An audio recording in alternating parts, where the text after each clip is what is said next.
Hello and welcome back to another video. In this problem we're told the total cost in dollars to rent a surfboard consists of a $25 service fee and a $10 per hour rental fee. A person rents a surfboard for T hours and intends to spend a maximum of $75 to rent the surfboard. And we're asked which inequality represents this situation.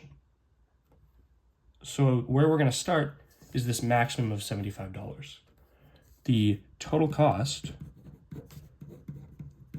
of renting the surfboard has to be at a maximum of $75. This means it has to be less than or equal to 75, right? It can either be equal to 75, the maximum, or it can be less.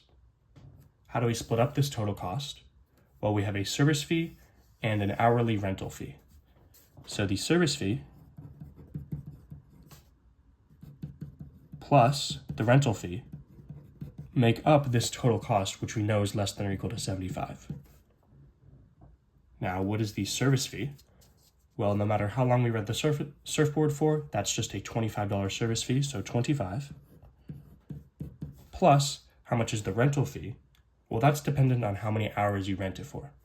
It's $10 per hour times T hours, right? So if you're renting it for 2 hours, it would be 10 times 2 is 20, which makes sense because it's every hour is 10, 10 times 2, 20, 10 times T, for in general, T hours, is less than or equal to 75.